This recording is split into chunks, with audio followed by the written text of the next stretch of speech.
If you're having trouble connecting to Android Auto in your Toyota vehicle, I'm gonna give you 10 solutions to get back up and running.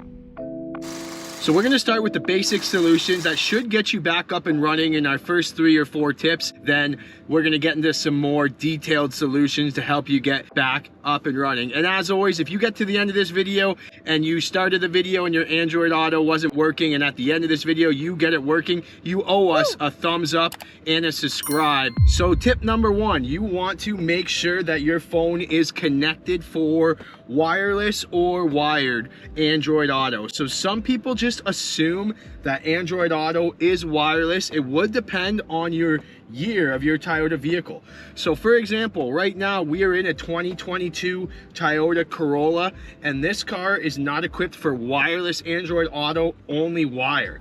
Some Toyotas will work with wireless Apple CarPlay if you have an iPhone, but sometimes they require a wired Android Auto. Toyota was a little late to the party to get the wireless Android Auto, so check the Android Auto website, Google if your vehicle is capable of wireless Android Auto, and if you're not up and running, you'll probably have to use the cord. That's tip number 1. Tip number 2 relates to the cord. If you've plugged in and it's not syncing to your car, it could be your cord. Your cord from the dollar store or the gas station won't work.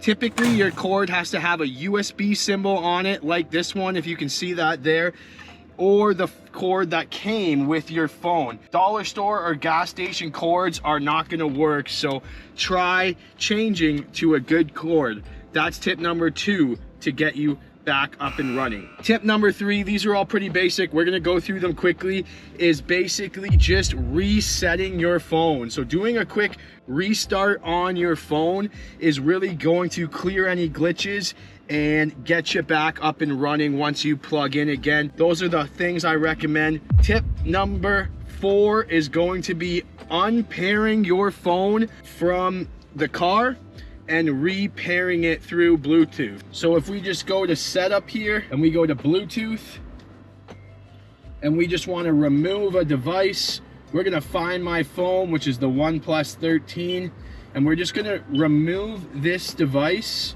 and we're going to reconnect and repair our device. You should know how to do that by now, but quickly I'm gonna go to add phone. I'm gonna search for my phone in my Bluetooth settings on my phone. And there it is, OnePlus. I'm gonna select my phone.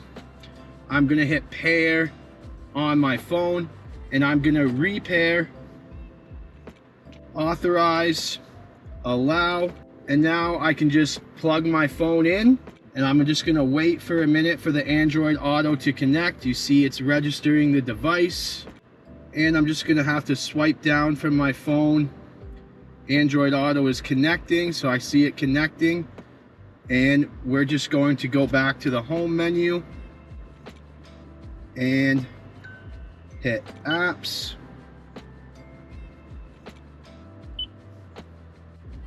Android Auto, and now we're back up and running here.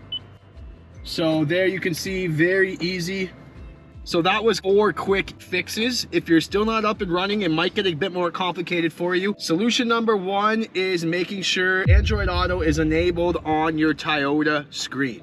So if we look at the screen here, you can see if I go into menu, setup, and here I want to make sure Android Auto is available by going to these projection settings.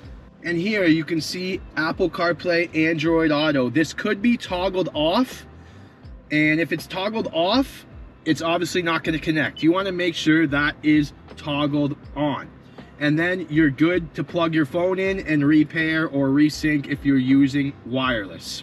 Tip number 6, you're going to go into the settings of your phone. So I'm going to go settings, and then I'm going to go through and find my apps. So there's my apps. And I want to just find Android Auto. So I'm going to go into app management, Android Auto, and I really want to do like a force stop and kind of reset the Android Auto.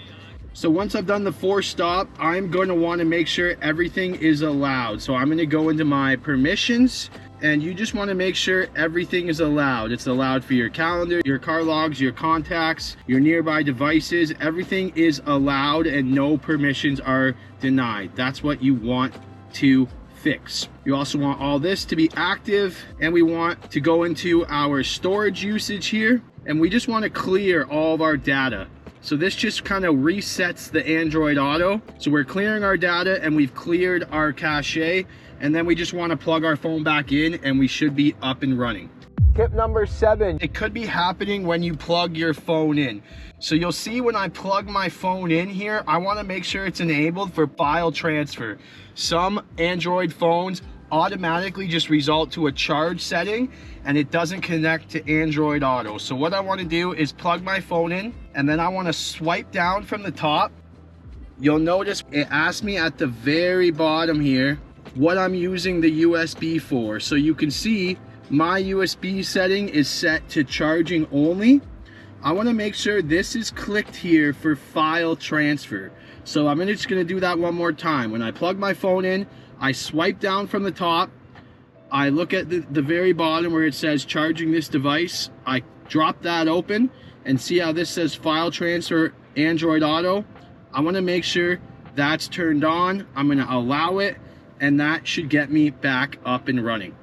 Tip number 8, if you are using a personal VPN, it might block your phone from connecting to charging. I'm not going to go through how to disable and enable that. If you are using an active VPN, you are probably a tech person and don't need to watch this video because you probably already know how to get your phone back up and running. But if you have a personal VPN, it will block the phone from talking to the car's Wi-Fi. Tip number 9, if you're doing this in your driveway, sometimes your phone stays connected to the Wi-Fi in your house and it's still picking up your Wi-Fi signal. So you want to maybe disable Wi-Fi, plug your phone in, or disconnect from your home Wi-Fi, or if you're in a parking lot connected to Wi-Fi somewhere, you want to make sure you're not connected to anyone else's Wi-Fi. Now the last tip, this is really your last option if you haven't got it working. You really want to do a reset on the car's factory settings here.